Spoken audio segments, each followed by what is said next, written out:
Bonsoir. Vous m'entendez au fond? Bon, du coup, tu as besoin de crier.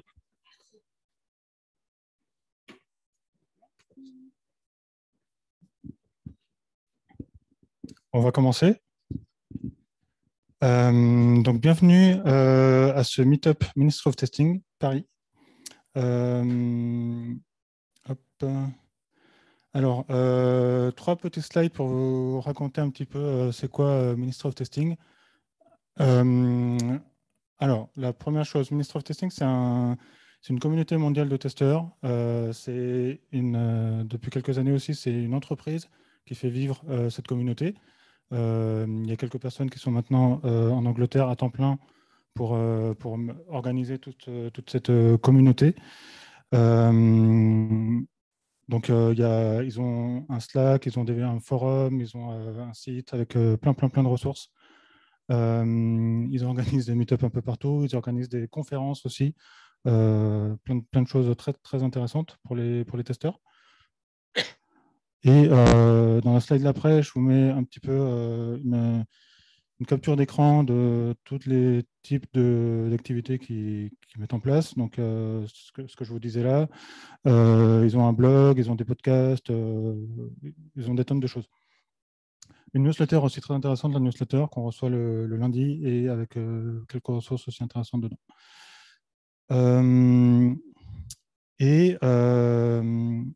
Ministry of Testing France, il y a plusieurs groupes. Alors, ma slide n'est plus à jour parce que depuis le Covid, malheureusement, il y a quelques groupes qui sont un peu en état végétal, mais on a plusieurs antennes en France. On a Lyon qui a été la première à être créée, ensuite Paris et ensuite les autres. Qu'est-ce qu'on organise dans les meet-up? On organise différents formats. Ça peut être des présentations, des retours d'expérience comme ce soir. Ça peut être des ateliers, des activités plus collaboratives, des Lean Coffee. On a eu des Lightning Talk aussi. Donc, l'idée, c'est de nous réunir entre testeurs.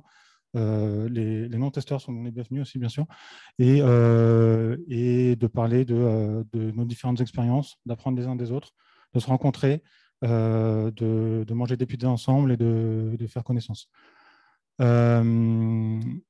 Et le dernier point, en fait, cette communauté qu'on essaye de faire vivre depuis quelques années et qui a été interrompue par le confinement, en fait, elle ne pourrait pas fonctionner sans les participants. Ce n'est pas moi et Vincent qui animons tout ce qui se passe dans les soirées. C'est les invités. Donc, si vous avez des choses à nous raconter sur ce que vous vivez dans vos entreprises et des retours d'expérience, on apprend toujours des choses dans des contextes précis. Et ça peut être aussi hyper intéressant pour les autres d'apprendre de ces expériences. Juste avant de passer la main, je vais faire un petit sondage. Qui vient de NetNamo dans la salle? Netatmo. Il n'y en a que 4, ok. Et qui vient de Job Teaser? Ok, il y en a pas mal. Ça marche. Très bien. Je passe la main. Merci Nicolas. Bonjour à tous, ça va?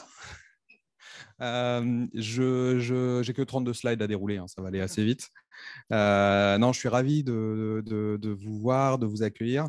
Moi, je suis un petit nouveau chez Job Teaser. Je suis arrivé il y a 2 mois pour prendre le rôle de CTO dans une entreprise où Nicolas travaillait avant. C'est aussi pour ça qu'on fait ce premier meet-up ici. Pourquoi je dis premier meet-up? Parce que c'est aussi l'occasion pour nous de relancer quelque chose qui me tient particulièrement à cœur. Je suis pas mal investi dans différents meet-up et j'avais vraiment envie de ramener ça avec moi et de pouvoir justement accueillir et aussi contribuer à certains meet-up. Et c'est l'occasion un tout petit peu pour nous aussi de vous dire pourquoi vous êtes ici chez Job Teaser, qu'est-ce qu'on fait en fait dans ces bureaux. Je trouvais que ça pouvait être pertinent, au moins de poser le contexte. Non, en fait, j'ai qu'une slide, hein, c'est la seule. Après, je passe le micro. Job teaser, pour votre information, notre job, c'est de faire rencontrer des jeunes talents qui souhaitent rentrer sur le marché professionnel, qui se cherchent en fait, de les faire rencontrer aux professionnels qui cherchent de leur côté justement de nouvelles recrues. Donc on travaille avec trois personas, trois principaux piliers, les entreprises d'un côté bien sûr qui cherchent de jeunes talents, les étudiants qu'on essaie de guider vers le bon métier, et bien évidemment les universités qui forment en fait les talents de demain. On brasse quand même beaucoup de données. On travaille avec 5 millions d'étudiants, on travaille avec 700 universités dans 22 pays en Europe, donc je ne vous raconte pas les contextes et les problématiques de localisation, par exemple. On a plus de 80 000 entreprises qui nous font confiance et qu'on aide et qu'on accompagne pour trouver leurs employés de demain. En fait, donc bien sûr, oui, ok, on recrute, mais ça vous en doutez. Ce que je voulais juste rajouter, c'est qu'on a aujourd'hui une équipe qui est en train de se staffer. Nicolas connaît très bien Hervé, qui est là, qui est notre lead QA. Et on a vraiment vocation à grandir. Et on est hyper intéressé, un peu comme Nicolas, d'avoir aussi des échanges après ce meet-up au travers d'une bière et de pizza, d'entendre aussi ce que vous faites de votre côté. Je suis sûr qu'il y a beaucoup, et c'est un peu l'occasion de ces meet-up, beaucoup de partage de connaissances qui est nécessaire. On a tous vécu plus ou moins bien un peu les confinements. Et je pense qu'en fait, ça nous a beaucoup manqué de se retrouver et de partager un peu nos succès comme nos échecs. Et on a beaucoup à apprendre des uns des autres. Donc, on est vraiment ravis. Je vous passe juste 2 informations importantes. La première, c'est que vous avez vu, on a une super terrasse. Ouais, elle est cool, hein. Mais bon, en fait, on a aussi des super voisins qui n'aiment pas trop qu'on fasse du bruit dehors. On se prend quand même assez régulièrement des amendes. Donc, elle n'est pas interdite. Donc, s'il y a des fumeurs dans la salle qui souhaitent aller fumer une cigarette, ce n'est pas interdit. Vous pouvez y aller. Même si vous voulez prendre une bière dehors, allez-y. Mais juste, on vous demandera d'être extrêmement silencieux pour ne pas perturber le voisinage. Dernier point, on a besoin de fermer les bureaux à 21h30. Mais il y a des bars super sympas juste à côté. Donc, si vous voulez poursuivre, Nicolas vous y emmènera. Voilà. Merci beaucoup encore d'être venu et passez un bon meet-up.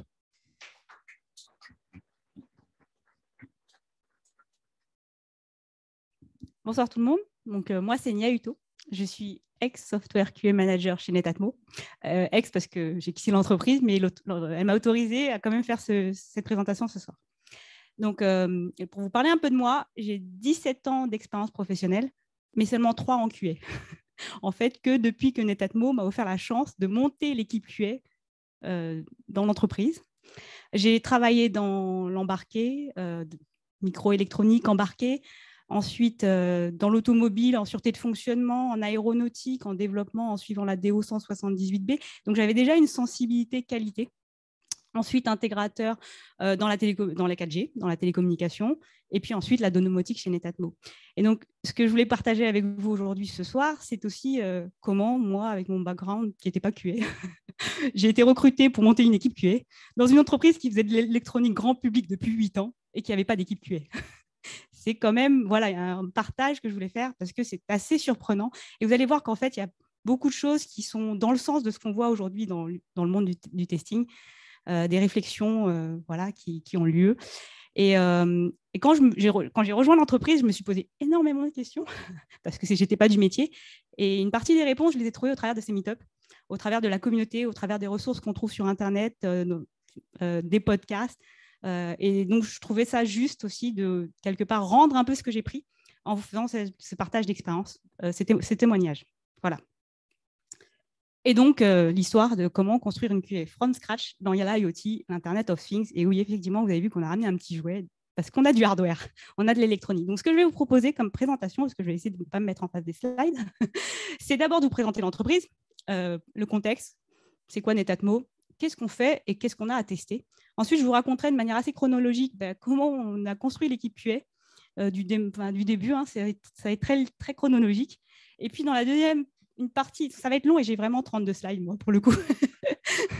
Et dans la dernière partie, pour répondre un peu aux curiosités techniques, on va rentrer un peu plus dans le détail technique pour voir, mais en fait, finalement, vous faites quoi? Voilà, ça, parce que ça va être un peu théorique peut-être sur les slides d'avant. Voilà, voilà le sujet. Donc, Netatmo, la partie corporate. Donc, Netatmo est une startup qui a été fondée en 2011 par Fred Potter, qui avait déjà à son actif un certain nombre de créations d'entreprises. Il a commencé en voulant fabriquer ces objets connectés pour la maison. Ça a commencé avec la station météo connectée. Et puis, au fil des années, la gamme de produits s'est enrichie avec des produits pour gérer notamment le système de chauffage, le thermostat connecté, les vannes thermostatiques, donc c'est les têtes qu'on vient mettre sur les chauffages et qui permettent de réguler et donc de planifier et d'optimiser sa consommation de chauffage. Ensuite, il y a eu les caméras d'intérieur, la caméra d'extérieur, le détecteur de fumée, le détecteur de monoxyde de carbone, la sonnette connectée. Donc, ça continue, ça continue. Et donc, en 2018, l'entreprise a été rachetée par le groupe Legrand. Donc, aujourd'hui, Netatmo, c'est une filiale à 100% du groupe Legrand, donc les électriciens, ceux qui font les interrupteurs. Aujourd'hui, Legrand a cette ambition pour Netatmo d'être le leader européen, au moins, de la maison connectée, en apportant le fer de lance technologique qu'un industriel comme Legrand n'a pas. Voilà, comme ça. Voilà. Donc, du coup, les produits, il y a deux marques, en fait, finalement. Il y a la marque Netatmo, où les produits sont faits de A à Z. La mécanique, l'électronique, le produit est fait complètement par Netatmo, et fabriqué à l'étranger, en Chine. Et la marque Weave Netatmo, où là, Netatmo s'associe avec des partenaires, des industriels qui sont déjà dans le monde de la maison, pour apporter la connectivité, la partie savoir-faire sur comment on rend un produit connecté, donc de la radio, du Wi-Fi local, vers les applications mobiles et web et le cloud. Donc ça, par exemple, en s'associant avec des grands noms comme Velux, Legrand à l'époque, avant que Legrand nous rachète, Bubendorf et Engie. Voilà, donc c'est les deux grandes marques de Netatmo. Les produits faits complètement par Netatmo et les produits faits avec des partenaires. La philosophie de Netatmo, en fait, et le business model, c'est de se rémunérer uniquement sur la vente des produits. Donc, en fait, on n'a pas d'abonnement. Tout est stocké chez le client, parce que si on commence à stocker des données dans le cloud, là, ça chiffre. Donc, en fait, vraiment, tout est chez le client, les données sont chez lui. On se rémunère sur le produit, et le produit, il vit au cours une fois avoir été acheté par le client, le produit va être mis à jour. Donc, le produit lui-même, la partie électronique, la partie firmware, le cloud, qui se met à jour assez régulièrement, et les applications web et mobiles. Donc, en fait, tout le système continue à évoluer après avoir été acheté par le client. Qu'est-ce qu'il y a d'autre à dire? Donc, aussi, on est très focalisé. Donc, un de nos différenciateurs aussi, c'est l'attention qu'on porte particulière à la sécurité des données, à la sécurité des données personnelles, la sécurité du système.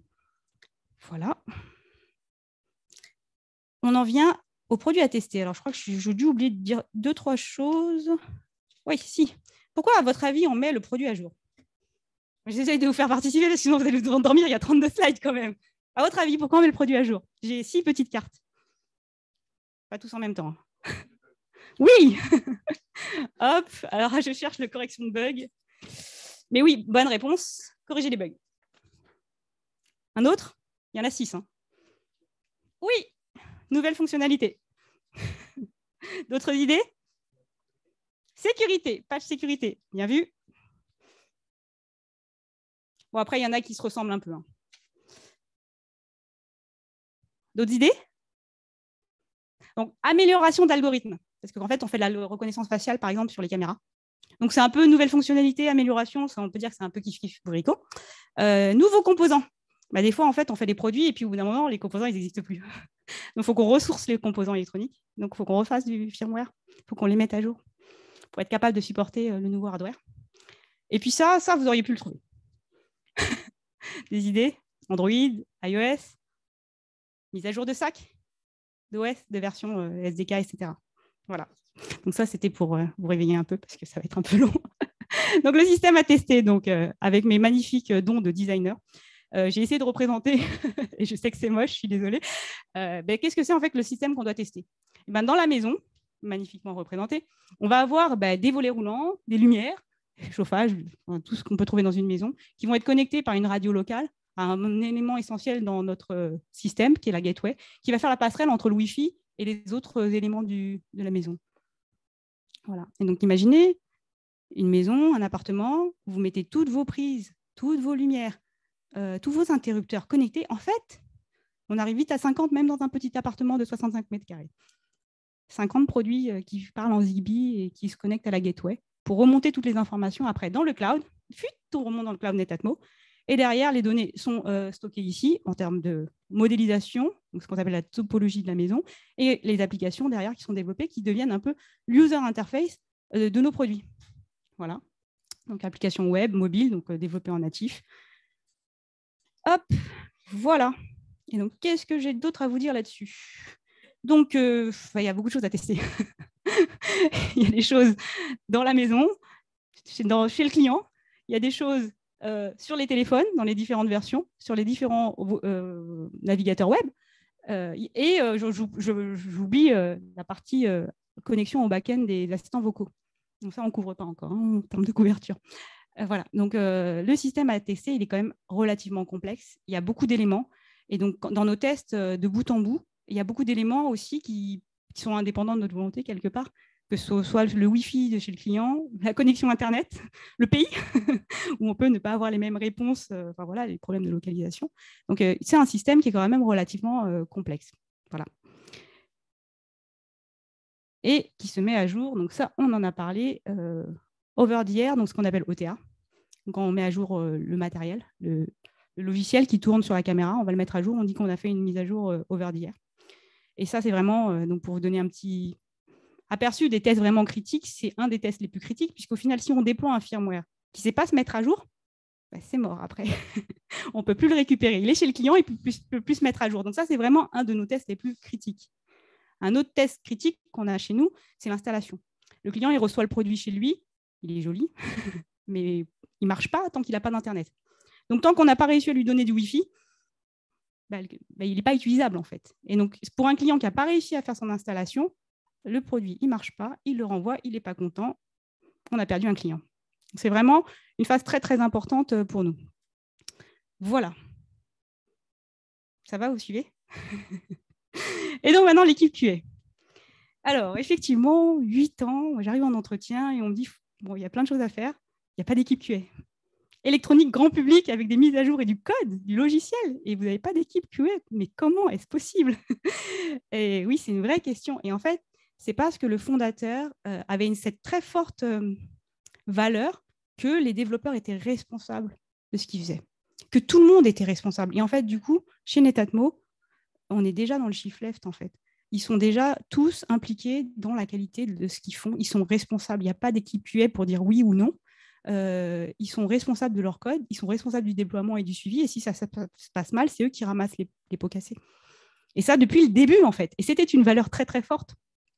Et tout le monde est testeur à Netatmo, qu'on soit marketing, sales ou n'importe quelle autre fonction, ou ingénieur embarqué, ingénieur iOS. Tout le monde a les produits et tout le monde est capable de faire soit des remontées de bugs, d'anomalies, soit même des remontées utilisateurs. Le flow n'est pas très clair, je ne comprends pas le wording, tout ça. Donc, en fait, tout le monde est testeur. Et donc, ça fait déjà une communauté qui est conséquente. J'ai oublié de dire que Netatmo, c'est aujourd'hui 250 personnes à Boulogne-Billancourt et à Lyon. Voilà. Et puis, quand même, au bout d'un moment, et je pense que c'est pour ça qu'il y a eu cette volonté de construire l'équipe QA, il y avait de plus en plus de produits, de plus en plus de fonctionnalités, des fonctionnalités croisées entre la caméra d'intérieur et la caméra d'extérieur. Ça a commencé à devenir compliqué à tester et ça prenait de plus en plus de temps aux développeurs. Et donc, on perdait en agilité, ça ralentissait le release train, de devoir tester comme ça à la main. Et en plus, les équipes se renouvelaient. Et on était quand même encore beaucoup dans la tradition orale. Ah oui, ça marche comme ça. Regarde, si tu fais ça, ça marche comme ça. Oui, donc il manquait en fait de formalisme de cette activité quand même de test et de pouvoir plus rapidement, plus efficacement faire les tests. Voilà. Donc voilà. Il y a quand même eu, du coup, à cette époque-là, les équipes de développement qui ont pris en main le problème et qui ont commencé à le résoudre en mettant en place de l'automatisation. Donc, il y avait 2 initiatives à l'époque, en 2019, quand j'ai rejoint Netatmo. Une première de l'équipe embarquée, qui avait commencé à instrumenter du matériel en soudant des petits fils et en essayant d'automatiser les tests, les appuis-boutons, les vérifications de couleurs, le flashage de la carte, donc écrire un nouveau logiciel sur l'équipement électronique, avec un framework du coup écrit en Python. Et une deuxième initiative, qui était l'initiative de l'équipe Android, d'être capable d'automatiser le flow d'installation. Comme je vous disais, l'installation, c'est vraiment critique pour notre client. S'il n'arrive pas à installer le produit, il le renvoie, il n'est pas content. Et donc, du coup, pour l'équipe Android, c'était davantage d'être capable de générer le flow d'installation comme le client, et notamment en utilisant les tests UI. Framework écrit en Java. Donc, ces 2 initiatives, voilà où on en était quand je suis arrivée en 2019. Et là, je me suis posé plein de questions. Qu'est-ce que je fais? Donc, la première question que je me suis posée, c'est je recrute qui? Des développeurs ou des testeurs? Si je recrute des développeurs, je vais leur dire tu vas faire de la QA, tu vas faire des tests, ils sont tous partis. Si je recrute des testeurs, ils sont là où quand même j'ai des enjeux d'automatisation, j'ai quand même 2 débuts de framework en Python, en Java. Si je recrute des testeurs, ils vont pas être capables de contribuer au développement qu'il y a à faire. Donc vous dites quoi? Une idée? Là qui va se lancer?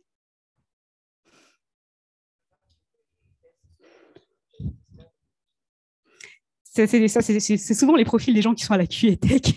C'est des anciens développeurs qui quelque part, n'étaient pas tellement développeurs et qui étaient mieux dans le système et dans les tests. En tout cas, c'est mon profil.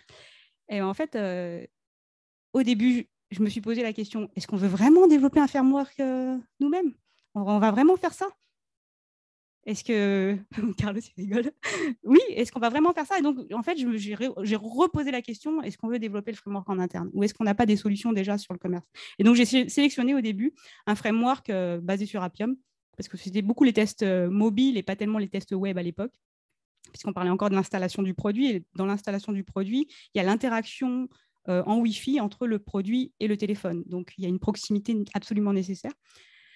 Et donc, j'ai choisi ce framework pour voir si je pouvais recruter des testeurs qui n'étaient pas développeurs, voir ce que ça pouvait donner. Mais en fait, au bout de 6-7 mois, on s'est rendu compte que ça ne marchait pas. Ça manquait de stabilité, ce n'était pas assez performant, c'était long à développer, que ce soit pour un testeur qui n'était pas développeur ou pour même un développeur, parce qu'en fait, il y avait beaucoup de petits détails qui ne fonctionnaient pas comme on s'attendait. Donc, il fallait faire pas mal d'essais avant de trouver la bonne manière de tester la UI. C'est encore des tests UI. Et puis, à chaque fois qu'on updatait la UI, qu'il y avait un nouvel écran ou qu'on changeait d'OS, il fallait recommencer. Pas complètement recommencer, mais il fallait quand même passer quand même pas mal de temps. Et donc, du coup, on a abandonné ce framework. Et donc, pour revenir à cette question, qui on recrute? Aujourd'hui, on recrute tout ce dont on a besoin pour l'équipe QA. Et donc, on a des profils hyper hétérogènes dans l'équipe parce qu'on a un développeur hardware, on a un développeur embarqué qui fait du Python aussi, on a un développeur Java qui est en train d'apprendre le Swift pour pouvoir faire de l'iOS, un administrateur Linux réseau parce que finalement, tout ça, ça va être interconnecté, il va falloir gérer l'infrastructure de test, et un architecte, un peu product owner de pourquoi on fait tous ces développements en fait. Donc aujourd'hui, l'équipe QA Netatmo, c'est ça. Et donc pour répondre à la question, on recrute les profils dont on a besoin et on avait besoin de développement hardware, on avait besoin de développement de scripts de test, on a besoin de développement d'automatisation Android et iOS. Voilà. Et pour autant, on est tous avec cette... donc ça, c'était aussi une question qu'il y avait eu sur les différents Slack sur de testeurs. Est-ce que l'ISTQB, c'est important ou pas? Et en fait, avec tous ces profils-là, on est quand même l'équipe QA. Donc, il y a quand même une légitimité à trouver, à savoir de quoi on parle, de quelles sont les différentes théories qu'il peut y avoir dans le test. Et donc, aujourd'hui, on est tous ISTQB Foundation. Voilà.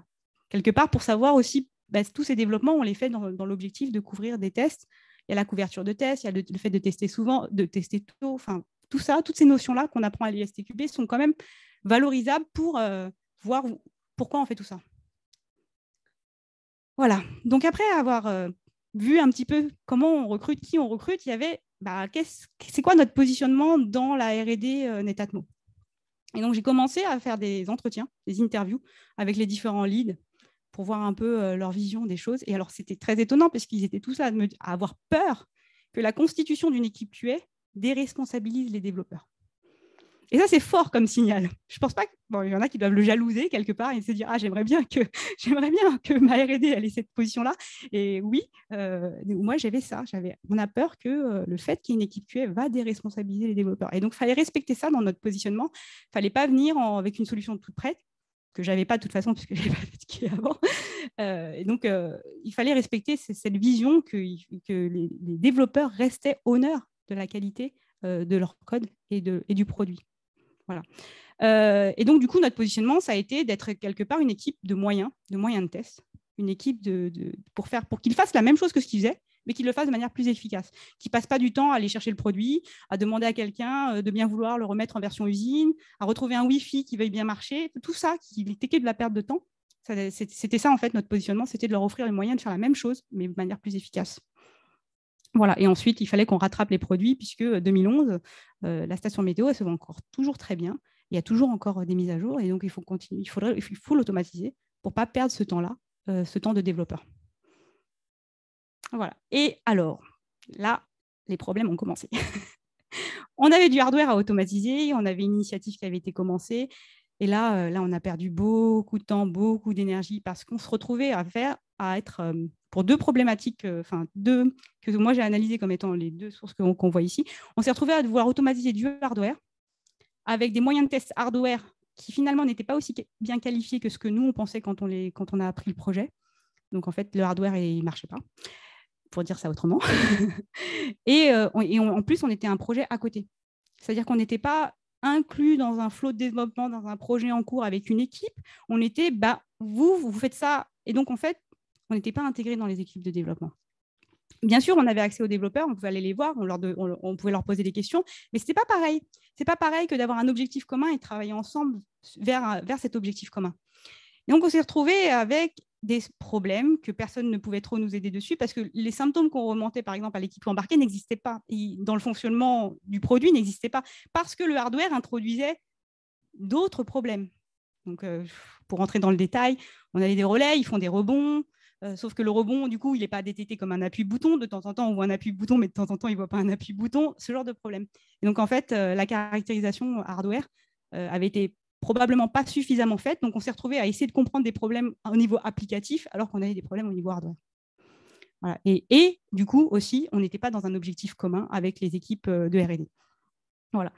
Bon, il y avait ces problèmes-là, mais on a fait aussi d'autres choses en parallèle. On a monté le labo de test. Donc, on s'est rendu compte qu'en fait, si les développeurs ne testaient pas autant que ce qu'on voulait, c'est souvent parce qu'ils n'avaient pas les moyens de test. Et c'est vrai que d'avoir sur son bureau un interrupteur de volet roulant, une prise connectée pour les chauffages, un interrupteur de lumière, voilà, toutes les sortes de produits, parce que là, on parle dans le projet Legrand, on parle d'une centaine de références produits. Oui, effectivement, ils n'avaient pas les moyens.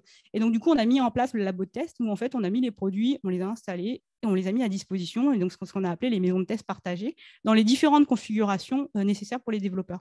Si on était un développeur back-end, on avait besoin d'être dans le cloud back-end.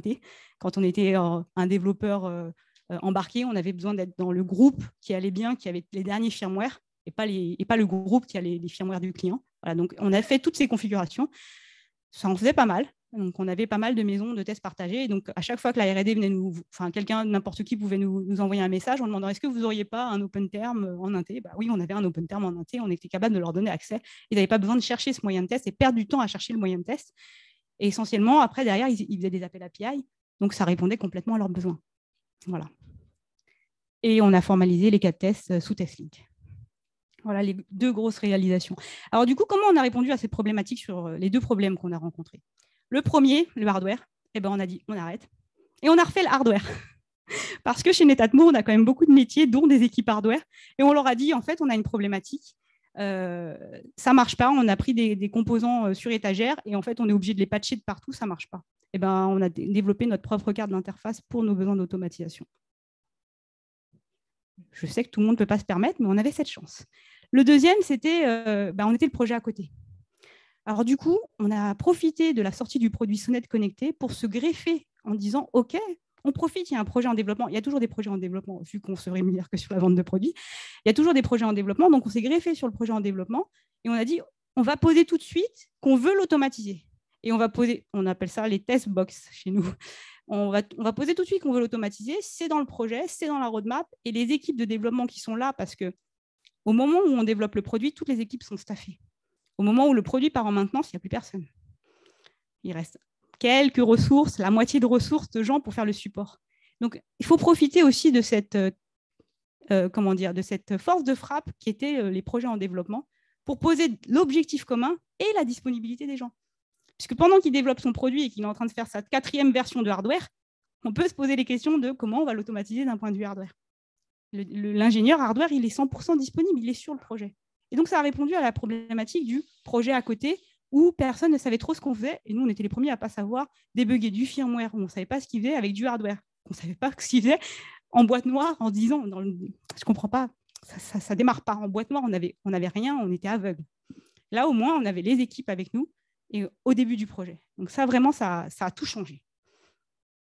Voilà. Donc, je pense que c'est à ce moment-là trouvé notre place, qu'on a trouvé comment travailler, en intégrant les projets en développement, en lançant tout de suite le projet, c'est presque un projet dans le projet, d'automatisation des produits, et en intégrant ça dans les flots de développement des différentes équipes, notamment l'équipe Android devenait honneur de l'automatisation UI et nous livre l'automatisation UI en vue d'être capable de faire l'installation de bout en bout. Voilà. Et je pense que c'est à ce moment-là que vraiment on a trouvé notre positionnement, notre valeur ajoutée, en drivant ces projets-là, en suivant le projet de développement hardware avec l'ensemble des équipes. Et la deuxième partie, c'est en offrant le moyen. C'est-à-dire qu'une fois qu'on est livré de l'automatisation d'Android, qu'on est livré de la testbox hardware, on va quand même la mettre dans notre laboratoire et l'offrir pour les tests dans la CI.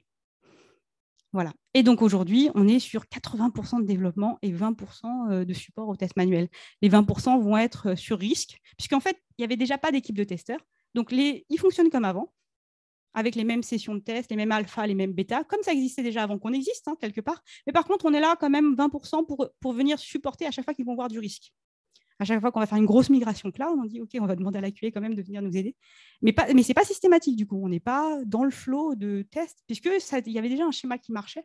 On ne l'abandonne pas, mais on vient renforcer aux sorties produits, on vient renforcer sur risque en venant renforcer avec de la task force. Voilà. Donc ça, aujourd'hui, c'est notre positionnement. On n'a pas déresponsabilisé les développeurs. Voilà. Pour finir, donc Netatmo était déjà dans le shift left. Les équipes de dev sont déjà responsables de bout en bout. On vient offrir des moyens automatisés. Et donc, c'est des gros projets. C'est vraiment lourd hein, comme investissement. Ça peut être un peu décourageant parce qu'en fait, du coup, on n'attrape pas de bugs, à part les instabilités du Wi-Fi. On n'attrape pas de bugs, donc on peut se dire, mais pourquoi on fait tout ça? On fait tout ça parce qu'en fait, c'est ça qui vérifie à la fin que vraiment, il n'y a rien qui va casser chez le client. Et on le faisait déjà, mais c'était les développeurs qui le faisaient. Donc finalement, notre valeur ajoutée, on la mesure par le temps qu'on a fait gagner aux développeurs. Par le fait qu'aujourd'hui, ils sont capables encore d'être agiles et d'aller de plus en plus vite dans les livraisons des features. C'est ça, en fait, qu'on apporte, nous. Et donc, du coup, on est une équipe hyper hétérogène et je pense qu'elle continuera à évoluer avec le temps. Aujourd'hui, on a des ressources hardware.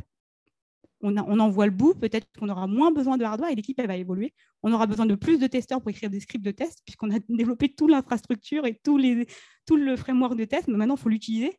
Donc, l'équipe, elle va évoluer. Voilà. Donc, sur les détails techniques.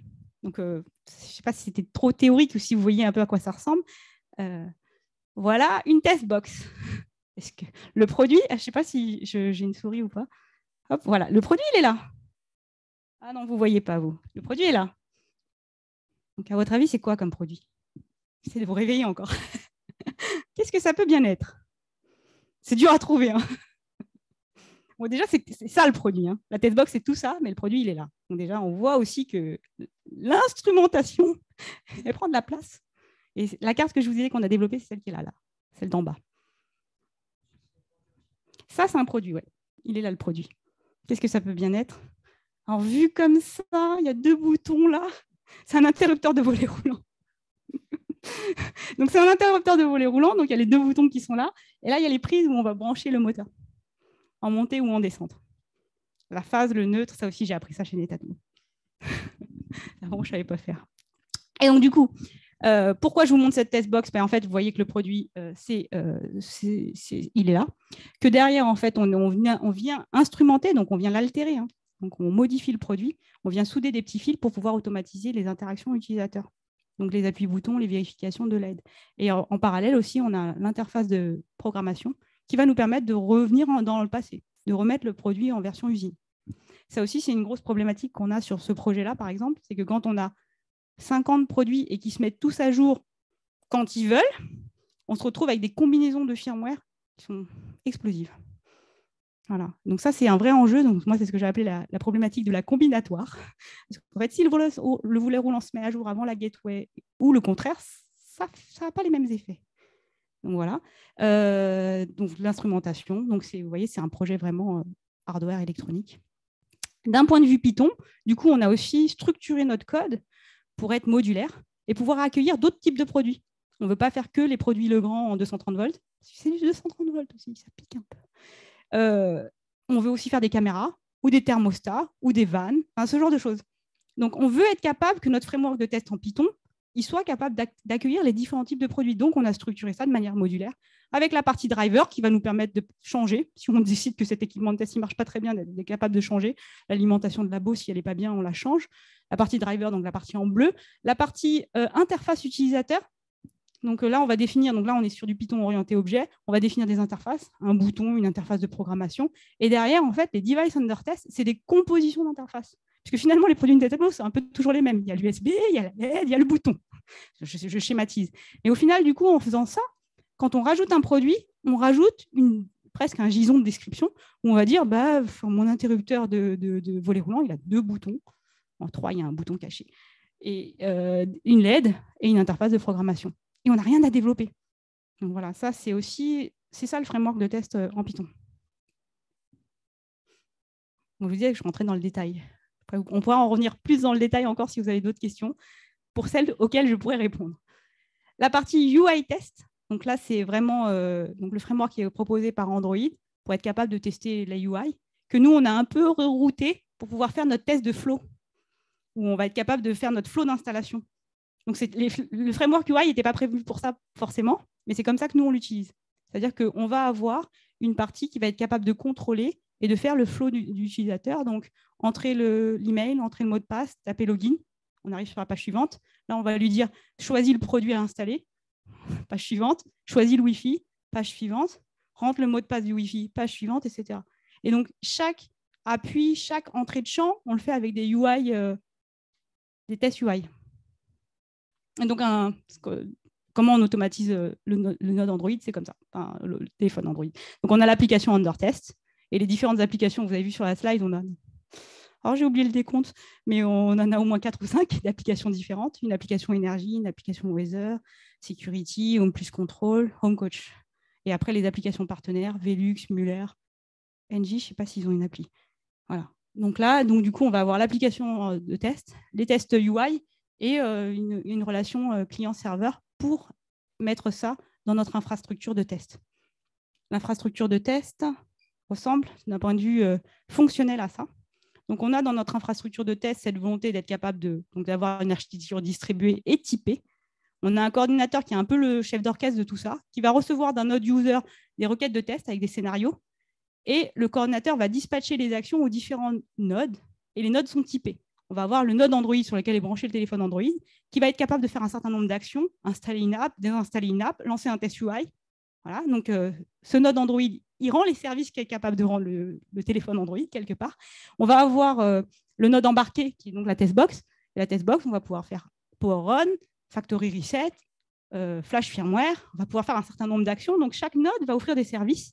Et derrière, notre infrastructure de test va permettre de scénariser les tests en disant je veux une sonnette connectée, je veux la Factory Reset, la remettre en version d'usine, prendre une application Android, installer la bonne application que je veux, me loguer et faire l'installation en Wi-Fi.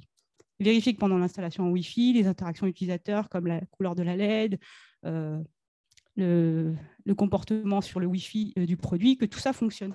Et chaque élément dans le système va rendre ses services à son niveau.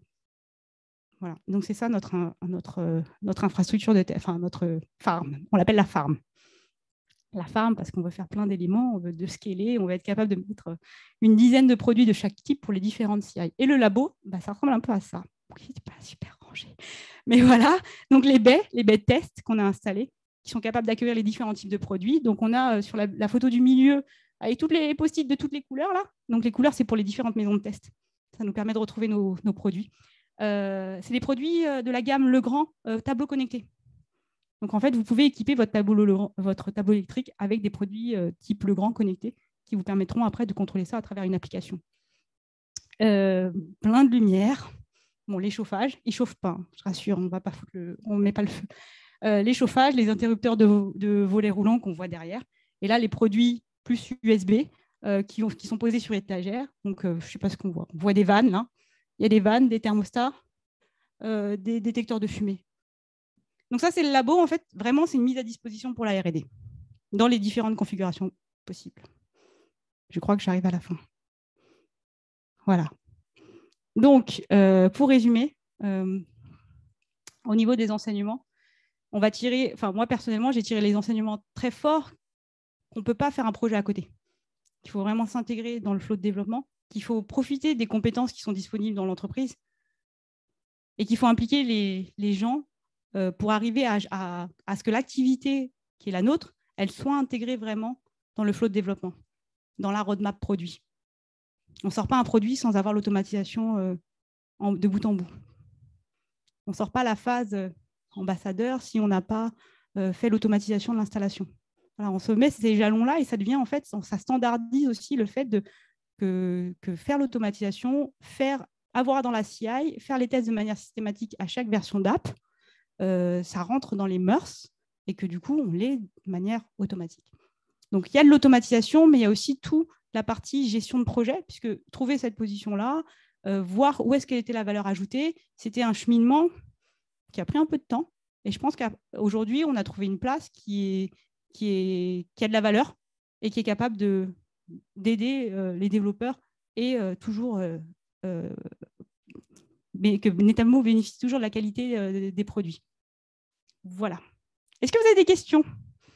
Je ne sais pas combien j'ai fait, pas très longtemps. Oui. Attends. Le système montré dans le slide juste avant les photos, c'est un développement interne à Netatmo? Tout ça? OK. Et du coup, c'est les membres de l'équipe présentés au début de la présentation. C'est ces développeurs-là qui ont développé ça? Okay. Alors, la question, c'est est-ce qu'on a développé en interne… Ah oui, pas bête, il y a un deuxième micro. La question, c'est est-ce qu'on a développé en interne tout ce framework? La réponse est oui. Est-ce que tout a été développé par l'équipe montrée au début? Oui, ça a été fait à l'initiative. Enfin, quand je suis arrivée en 2019, le framework existait déjà. Les bases du framework existaient déjà. Mais pour aller plus loin dans la réponse, cette architecture, ce framework, il est à l'origine des leads Android et iOS. C'est eux qui avaient cette vision-là. Est-ce qu'il y a d'autres questions? J'ai deux questions. La première, c'est sur la textbox. La carte, c'est vous qui l'avez conçue, de ce que j'ai compris. C'est une carte qui fonctionne pour tous les objets ou juste pour cette… Alors, elle a été conçue avec le cahier des charges qu'on avait principalement sur le projet Legrand, mais en vue d'être capable d'accueillir les autres produits Netatmo. Au final, enfin, je schématise et je pense que les personnes hardware, elles n'aimeraient pas trop. On a fait plein d'interrupteurs avec différents types de relais. Des relais qui sont capables de commiter du 230, des relais qui sont capables de commiter plus petits et surtout qui isolent.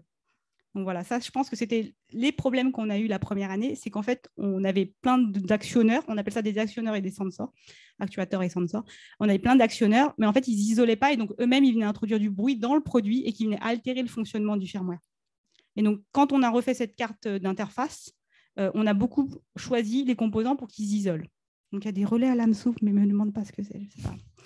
Voilà, il y a des relais à lame souple, il y a des transistors, il y a différents types de relais qui ont été choisis justement en fonction des besoins. Par contre, là, ce que j'ai là, ici, ce que je vous ai ramené, c'est le doorbell. C'est la sonnette connectée et ce n'est pas un produit Legrand. Tu vois, c'est d'autres produits. Et on a fait le détecteur de monoxyde de carbone. Donc, en fait, c'est amené à être utilisé sur tous les produits qu'on développe. Et quand tu présentais justement cette boîte, tu disais aussi que ça altérait l'objet que tu testais. Dans quelle mesure vous prenez en compte ce risque-là? Et est-ce qu'il y a une autre phase de test un peu plus user? On voyait là qu'il y a des vrais objets qui étaient… mais bon, on ne voyait pas de volet, donc forcément, il y avait quand même quelques trucs dans le labo, mais est-ce qu'il y a des vrais tests utilisateurs qui étaient faits sur des vrais objets vraiment connectés et pas juste dans une boîte de test? Alors, le produit qu'on a mis dans la boîte de test, on l'a instrumenté pour être capable d'appuyer sur les boutons, etc. Mais en soi, on fait les tests fonctionnels. C'est une vraie caméra. Et sur la test box, donc là, je vous ai montré une test box NLV, enfin, pardon, le jargon. Je vous ai montré une test box avec un volet roulant. Aujourd'hui, on en a une deuxième comme ça. Et là, derrière, on a branché un vrai volet roulant.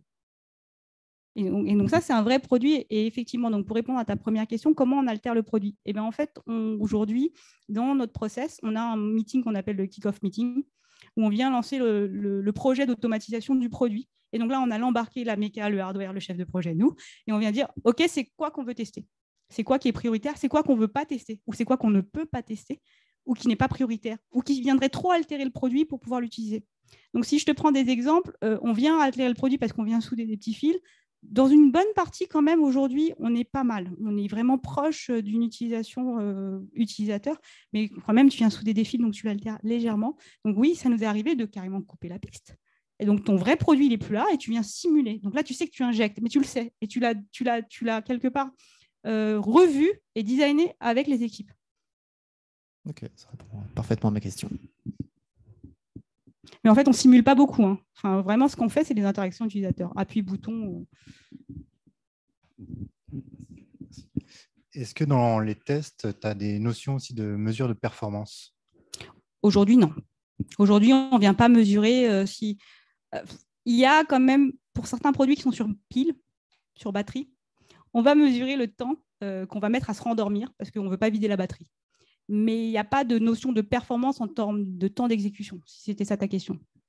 Plus, dans tous les aspects, que ce soit la portée Wi-Fi ou autre. Non. Donc là, on est vraiment sur du test fonctionnel. Donc si on a si on a dégradé la portée radio, on ne va pas le voir. Après, on est moins sur la radio que, en fait, Netatmo, finalement, on fait le produit fini. Donc, sur la partie Wi-Fi, Bluetooth, on va s'appuyer sur les partenaires et les vendeurs de chipsets qui vont nous fournir la stack.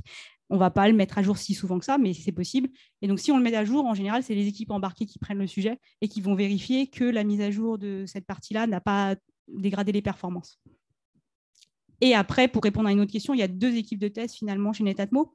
Il y a une équipe de test qui vient à la fin de la chaîne usine, qui, elle, n'a pas le droit d'altérer le produit et qui, elle, du coup, vient avec d'autres moyens de test pour vérifier que le hardware fonctionne bien et les portées et les performances sont liées à ça. Par contre, effectivement, si une régression logicielle vient casser des choses liées à la portée, on ne va pas le voir. On n'a pas ce moyen de test-là.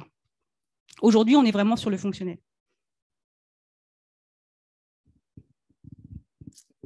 Tu viens un petit peu de répondre à la question, mais du coup, à contrario, c'est quoi le test le plus compliqué à réaliser dans ce contexte, de par ton expérience?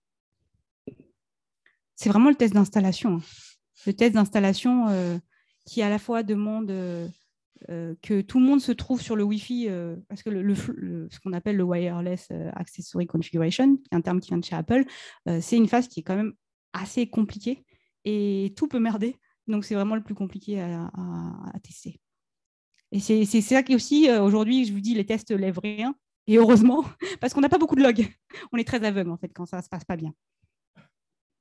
Mais le but, c'est vraiment d'avoir le test, parce que vous pourriez me dire pourquoi tu ne fais pas plus de tests d'intégration, bon, il y a des tests unitaires, etc.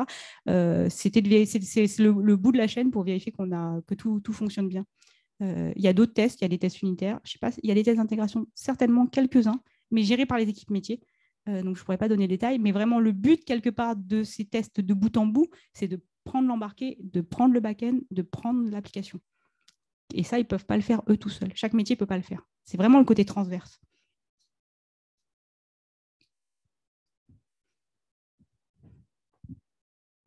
Moi aussi, j'ai 2 questions. La première, c'est qui gère les tests de sécurité? L'équipe sécurité nous a développé des moyens de test. Parce qu'en fait, quelque part, après, on a fait de la pub pour essayer de faire en sorte que les gens de la R&D contribuent à l'architecture. Je vous montre le schéma là. Donc, on a une équipe sécurité. Et c'est eux qui se chargent de faire les tests ou d'avoir des sociétés de consulting pour pouvoir faire les pen testing de nos produits. Je ne trouve plus la slide. Désolée, attendez, je suis partie trop loin. Tac. Tac. Donc, les 3 petits points là, c'est ouvert. Et donc, on a typiquement un scanner de vulnérabilité donc, qui a été développé par l'équipe sécurité et pas par nous, mais qui s'interface avec l'architecture. Ok. Et la deuxième question, un sujet qui me tient très à cœur, comment vous gérez le support client? On a une équipe de support client. Alors ça, c'est quelque chose que j'avais préparé dans mon speech, mais j'ai oublié de vous parler. Alors, comment Netatmo aussi faisait pour avoir 8 ans sans Q&A, c'est que les indicateurs de qualité pour Netatmo, c'était la note au store, Play Store, Apple Store, puisque finalement, les applications, c'est ton interface utilisateur par rapport à ton produit. Donc, si les gens disent « ça ne marche pas, d'où vient le problème, back-end, embarqué, etc. », ça va se refléter là. Donc, Donc, Netatmo était capable de mesurer sa performance en qualité et sa satisfaction client à travers les notes du Play Store et de l'Apple Store. Donc, c'est ça qui drivait, en fait, et du support client. Donc, les tickets qui remontent, qu'est-ce qui ne marche pas, etc. Et donc là, on a une équipe support qui a grossi avec les années aussi et qui est au top. Voilà. Donc, comment on gère le support client? C'était un peu ça la question. Oui, est-ce que l'équipe QA est en lien avec le support aussi ou pas Pas trop? tellement, non. Aujourd'hui, on a commencé à discuter un peu avec eux pour voir aussi quelque part avoir leur retour sur les tests les plus prioritaires, qu'est-ce qui marche moins bien, etc. Mais c'était le même retour que les développeurs qui étaient déjà, les leads et les développeurs, les chefs de projet, qui étaient déjà en relation avec le support, le Wi-Fi, les différents types de Wi-Fi, les répéteurs Wi-Fi, enfin tout ça. Encore une fois, le test critique, c'est l'install. Après, tout le reste, effectivement, ça, j'en ai pas parlé non plus, mais on est tous testeurs et on est tous dans la vie du produit. On a différentes phases de vie, donc la phase alpha, la phase bêta, la phase product launch, la phase bêta externe. Donc, ça permet vraiment de tester le produit dans des conditions réelles, parce que le labo, c'est bien, mais autant de produits aussi proches qui, au final, ne sont jamais vraiment allumés, éteints, les volets roulants. Enfin, il ne s'est pas sollicité pareil. Donc, avoir le fait qu'il y avait des testeurs internes dans leur maison, dans leurs vraies conditions de vie, c'est insimulable quelque part. On peut difficilement l'automatiser. Il y avait une question derrière, je crois. Merci. J'ai une question sur comment vous assurez la qualité finalement de votre framework de test, parce que j'imagine que les gens Très mal. Les cordonniers mal chaussés. Très mal pour l'instant. On n'a même pas encore mis de CI. Vous n'avez pas de process particulier, ou en tout cas de challenge particulier par rapport à ça? Non. Aujourd'hui, on essaie de faire un truc qui marche, qui soit disponible et qui soit stable. Et je pense que ça, tous ceux qui ont fait des tests automatisés, ils savent que c'est la flakiness. C'est juste notre ennemi, quoi. Et voilà, nous, on travaille là-dessus. Et donc, oui, non, on ne gère pas bien la qualité de la qualité, malheureusement.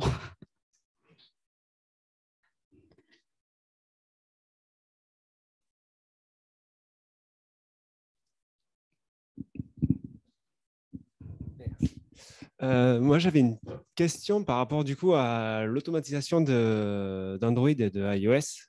Parce que tu as dit que vous avez essayé d'utiliser Catalone et Appium, vous avez arrêté. Et du coup, aujourd'hui, c'est les devs toujours qui continuent à faire les tests avec leurs propres outils, ou est-ce que vous... Enfin, voilà, parce que je sais que nous, on a la même problématique. Il y a, du coup, en plus, Appium permet de pouvoir faire des tests après sur Android et d'avoir un peu une même base pour le faire sur iOS. Est-ce que du coup, vous allez... dans l'idée réessayer de faire Appium ou vraiment? Alors là, pour toi, c'est jamais on reviendra en arrière. On a essayé Appium et déjà, quand je l'ai fait, les leads iOS et Android, ils n'étaient pas forcément fans que je remette en cause des choix techniques qu'ils avaient fait initialement. Mais c'est trop un élément externe que tu ne maîtrises pas. Quand il y a des nouvelles versions, faut attendre. Quand il y a une nouvelle version d'Android, il faut attendre qu'Appium se mette à jour. Il y a trop de choses que tu ne maîtrises pas, donc on ne reviendra pas en arrière, ça c'est sûr. Et donc la première question, c'était comment on fait? Est-ce que c'est les devs qui le font? Alors du coup, on a réussi à... En fait, parce qu'on a aussi profité d'un moment, on a un développeur Android qui était dispo et volontaire avec cette sensibilité QA à vouloir contribuer et qui nous a fait un peu du ménage dans le framework, là, le node Android, pour pouvoir splitter en disant ça, c'est une partie librairie, ça, c'est une partie qui va être livrée avec les applications, la documentation ira avec. Et donc, du coup, oui, c'est responsabilité des développeurs. Et maintenant, il nous reste à faire la même chose avec iOS. Okay. Parce que tout ça, en fait, ces habitudes à prendre, cette tâche à définir au final, de dire, OK, quand tu développes une vue et que ça fait partie d'un installeur, il faut que tu développes l'automatisation de la vue qui va avec. Ça s'est pris. Côté Android, c'est pris. Mais ça a pris un peu de temps. Et ça a été pris quand le découpage était plus clair, que la tâche était claire en disant, quand tu fais une vue, tu fais la CI, enfin la vue, l'automatisation de la UI, et quand tu fais ton automatisation UI, tu fais ton test CI qui va avec unitaire. Et tu fais ta doc. Et donc, une fois que la tâche elle est claire, les développeurs, ils ne sont jamais contents. C'est juste quand on leur demande quelque chose qui n'est pas bien clair, on a besoin de l'automatisation. Donc, j'avoue, quand on leur demande l'automatisation de la page principale qui peut avoir des pop-up, des machins, là, ils sont un peu plus réfractaires. Parce qu'il y a plein de choses qu'on ne peut pas automatiser. Et sur Appium, on a vraiment... Je pense aussi qu'il y a une utilisation d'Appium qui doit bien marcher à partir du moment où tu arrives à poser tes requirements aux apps. Nous, on n'a pas fait cette phase-là. On a vraiment essayé de s'en sortir sous sol sans embêter personne, donc le fameux côté projet à côté. Et en embêtant personne, en fait, ton XPath et tout ça, ça ne marche pas bien. Et on n'a jamais essayé de pousser. On a essayé de pousser un petit peu au début, en disant est-ce que vous pourriez nous mettre des accessibility labels, est-ce que vous pourriez nous mettre. Et même, ils n'étaient pas très chauds, et même quand ils le faisaient, ça ne marchait pas si bien que ça. Et surtout, c'était long, c'était très long à exécuter un test. Alors que, j'avais une vidéo à vous montrer d'ailleurs. Je ne sais pas si elle est là. Maybe. Faudra demander. Donc, je voulais vous montrer une petite vidéo d'automatisation, mais je ne sais pas si j'aurai accès. Attendez, j'essaye. Ah, je ne peux pas. Bon, c'est pas grave. Mais je voulais vous montrer une automatisation. Mais je vois, oui, que c'est lent à exécuter. Oui. C'est lent, puis c'était pas stable. Et au final, on perdait trop de temps à chaque fois qu'il y avait des nouvelles choses. Alors que là, à chaque fois qu'il y a une nouvelle chose, c'est chez le développeur. Et ça marche plutôt bien. C'est-à-dire que quand ils ont rajouté des vues et qu'ils ont cassé, on leur a dit c'est cassé, ils ont réparé. Okay. C'était très fluide. Alors que quand tu es en externe, tu dépends d'un truc comme Appium, ils ont changé ou pris une nouvelle technologie ou pris un nouvel UI, une nouvelle fonctionnalité de Android SDK, on l'a dedans, on ne peut rien faire. Et donc oui, on ne reviendra jamais en arrière. Ça marche, merci. Rien. Oui, c'était par rapport à, encore une fois, à tout le système que vous avez mis en place pour essayer de comprendre. Ce système, vous l'avez développé, il est à disposition des développeurs et c'est eux qui connaissent la spec fonctionnelle du produit et qui, du coup, créent ces scénarios. Non, aujourd'hui, c'est encore nous qui créons les scénarios okay. test. Donc, en fait, ils vous transmettent la spec du produit pour que vous réalisiez, définissiez les scénarios. Oui. Okay. Mais on le fait assez tôt vu qu'on est dans les sprints, on est dans les développements, dans les phases du projet. Okay. Donc, quand ils disent on a fini, on vous livre l'automateur, on dit OK, très bien. Je vais l'intégrer telle semaine et donc c'est assez fluide. Et il y avait déjà un formalisme carré sur la spécification du non, produit, mais on a profité justement de cette pige de 2 mois qu'on a eue de contribution d'un développeur Android. D'accord. Qui a du coup un peu nettoyé. Et à chaque nouvelle fonctionnalité, c'est l'équipe produit qui fait une spec pour vous. En fait, aujourd'hui, on ne teste pas les nouvelles, on ne teste pas les fonctionnalités, on teste que l'installation, qui est notre cas critique. Okay. Et les fonctionnalités, aujourd'hui, c'est test manuel. Par tout le monde. Ça marche. On voudrait bien automatiser certains tests fonctionnels. Voilà, donc il y a encore des débats sur comment le faire. Voilà. Typiquement, une fois que la caméra est installée, on voudrait bien faire un appel. On ne veut pas faire que l'installation, on aimerait bien au moins faire un appel. Donc ça, c'est aujourd'hui, on appuie sur le bouton et ça lance l'appel. On ne sait pas y répondre avec l'application aujourd'hui.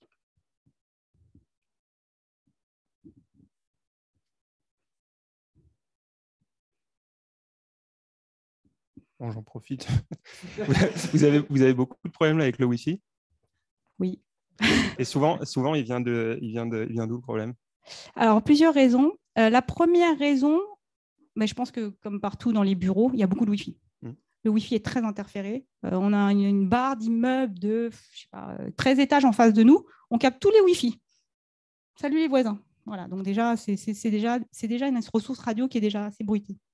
Le deuxième problème, c'est que nos produits Netatmo, ils ne sont pas designés pour être 100. Et donc, quand on lui fait « coucou, il y a quelqu'un » et qu'ils sont tous là « moi, je suis là », il y en a 100 qui répondent. Sauf que c'est pas terrible, quoi. Le flow d'installation n'est pas prévu pour qu'il y ait 100 produits qui répondent. Et ça, c'est vraiment lié au fait qu'on est la R&D et qu'on a tout le monde a des produits. Et que si les produits ne sont pas encore installés, ils vont tous répondre à l'appel. Donc ça, c'est vos problèmes de Wi-Fi dans le cadre des tests au bureau. Maintenant, chez les clients. Ah oui, ça aussi, on a des problèmes de Wi-Fi avec les répéteurs, comme je disais, avec les différentes bandes de Wi-Fi, 2,4, 5 gigas. Et qu'est-ce qu'il y a d'autre portée? Il y a la portée aussi. Quand on a certains produits qui sont peut-être un peu plus sensibles à la puissance radio qu'ils doivent recevoir. Voilà. Ça dépend des versions de chipset Wi-Fi qu'on a. Voilà. Donc oui, le Wi-Fi, ça reste un enjeu. Et d'ailleurs, la dernière fois qu'on a fait un peu un brainstorming avec les équipes app, en leur demandant c'est quoi le what's next pour eux, comme enjeu, c'est de tester plusieurs différentes configurations Wi-Fi. Peut-être essayer d'avoir des routeurs différents, des portées différentes. Voilà. Eux, c'est vraiment ça qui les intéresse. Ça, c'est le point de vue des apps. Les points de vue des gens des firmware, c'est d'avoir des tests applicatifs, des tests fonctionnels après l'installation. Donc, ils n'ont pas les mêmes besoins. Merci.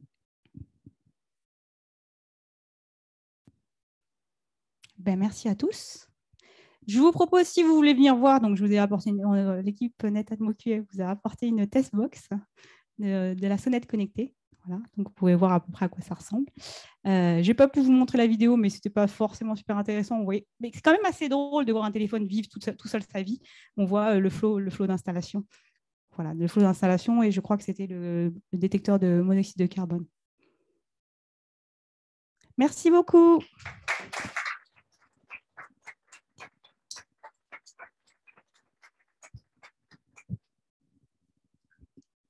C'est l'heure des bières, non? Les bières... Pardon? Ouais, c'est ça. Les bières, bon, le soft aussi, hein, tout est prêt. Les pizzas, on est en train de les ramener, elles sont toutes chaudes. Les filles sont parties les chercher. Là, dans 5 minutes, ça sera à la cafette derrière vous. Donc, help yourself. N'hésitez pas, je veux plus rien voir et tout doit disparaître. Merci beaucoup à tous. Merci.